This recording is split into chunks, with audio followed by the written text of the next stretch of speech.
Shout out sa inyong lahat dyan. Shout out sa mga nagmamahal sa akin. Shout out po sa inyong lahat. Lahat po sa inyo, shout out po.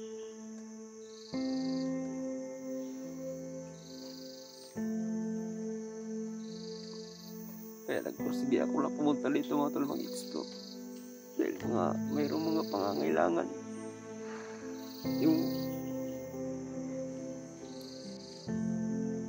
hindi na nga ako nakabili ng gamot sa mama ko. Mga maintenance ng mama ko, hindi na ako nakabili mga tol.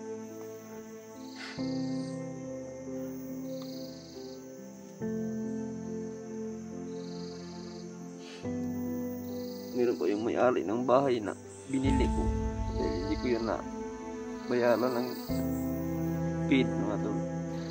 At hindi kaya kasi mahal kasi yung... Yan, what's up mga tol? Isang mapagpalang araw po sa lahat o isang mapagpalang umaga. Yan tol, no? Ngayon lang po ako nakapag video. Yan.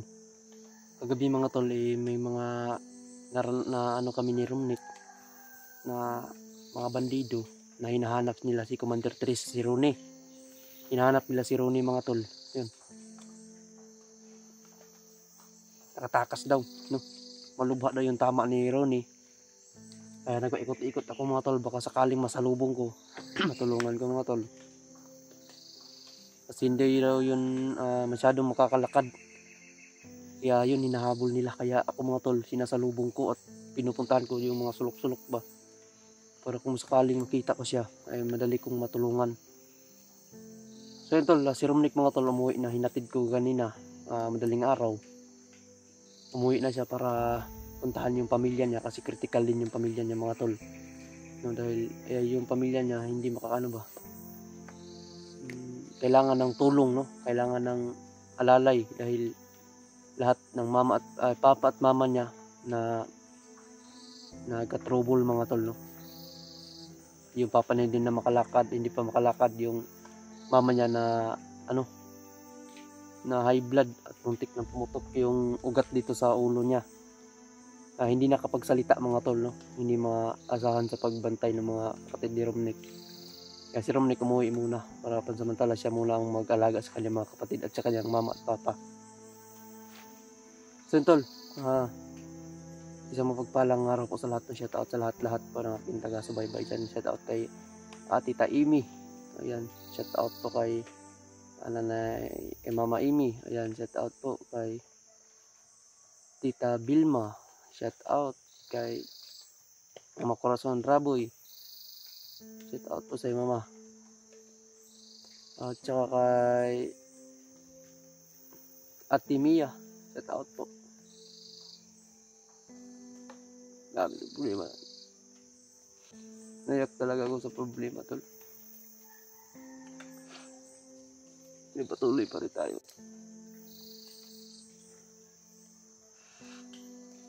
Shout out sa inyong lahat dyan. Shout out sa mga nagmamahal sa akin. Shout out po sa inyong lahat.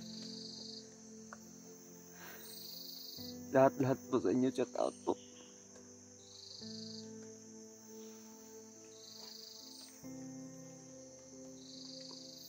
Kaya nagpursige ako lang pumunta dito mga tol, mag-explore. Dahil mayroong mga pangangailangan. Yung hindi na nga ako nakabili ng gamot sa mama ko. Mga maintenance ng mama ko, hindi na ako nakabili mga tol.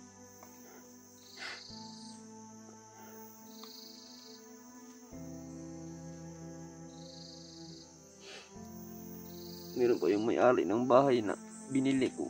Dahil hindi ko yan na bayaran ng feed mga tol. At hindi kaya kasi, mahal kasi yung bahay. Kaya kalahati lang yun ang bayad ko. Tapos ngayon naniningil na yung may-ari ng bahay mga tol.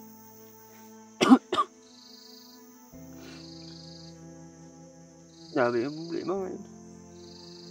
Galing na ako sa ospital mga tol. Pero lumalaban pa rin ako.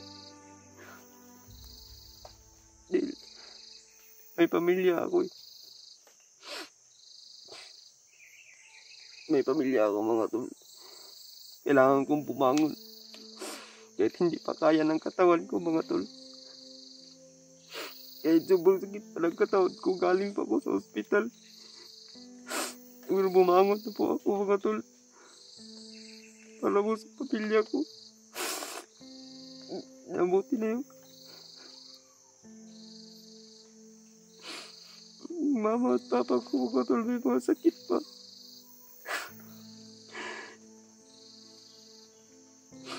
Wala nga ako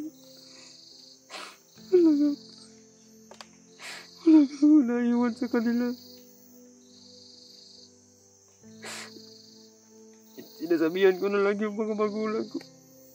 Hanggat buhay pa ako, babangon ako. Lalaban ako. Hanggat buhay pa ako mga tol.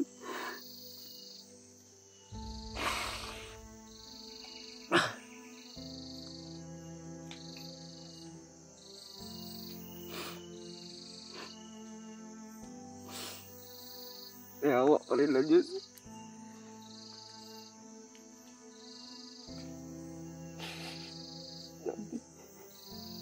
Stress is, pero kaya, lalaban pa rin tayo. Walang hadlang. Lalaban pa rin ako. Kaya, umiyak nga ako dun sa, mga tol, sa may-ari ng bahay na binili ko. Umiyak ako sa harapan niya. Sabi ko, Manong, umihingi muna ako sa'yo ng dispensa ngayon. Dahil galing pa ako sa ospital. Sabi niya kailangan daw nila kasi emergency din daw. Sabi ko, Manong, kahit ubaran niyo po ako, wala talaga kayong makukuha sa akin ngayon. Dahil kagaling ko lang sa ospital po. Saka may pinapakain pa ako, may iba pa akong mga magulang. Ako lahat nagpapakain dyan. Meron pa akong mga tao, mga alaga ko. Yun, medyo iba yung loob niya sa akin, mga tol, yung may-ari ng bahay. Dahil kalahati lang yung nabayad ko sa bahay. Yun ang ko sa kanya na kahit hulog-hulogan ko lang, Manong, pero sabi niya, hulog-hulogan mo yan, pero 3 gibbs lang daw yung kulang mga tol. 3 gibbs ba? Baga, 3 hulugan lang, kailangan ma-feed ko na. Hindi ko naman alam na yun ang nangyari na magka-trouble din ako. Nagkasakit ako. Okay lang. Shout out sa lahat po. Sa lahat ng mga nagmamahal sa akin. Nandyan pa rin kayo. Thank you so much sa inyong lahat. Hindi ako napanghinaan ng loob dahil sa inyo mga tol. Dahil nakikita ko nandyan pa rin kayo. Nakasuporta po sa akin. Sana mga tol makita nyo itong video na ito. Pag-share po. Ngayon naging emotional po ako mga tol dahil gusto ko lang ipalabas pa. Gusto ko lang ipalabas yung mga nararamdaman ko na yung mga stress ko. Gusto kong ipalabas mga tol ba. Gusto kong isigaw na tama na Lord. Sobrang hirap lah. Sabi sigaw mga tol, pero kailangan kong bumangon mga tol. Kaya nga, umagkat ka ulit sa bundok. Wala talaga akong dala. Nabihan ko si Romnick. Dik, magkaway, balis ka piyan ka dyan. I-chat mo ako kung may pagkain ka dyan. Kailangan ko gawin ito eh. Dahil mayroong isang tao na tumulong din sa akin. Na siya na naman ngayon ang naghihirap. Siya naman ngayon ang kailangan ng tulong. Kaya magkat ako.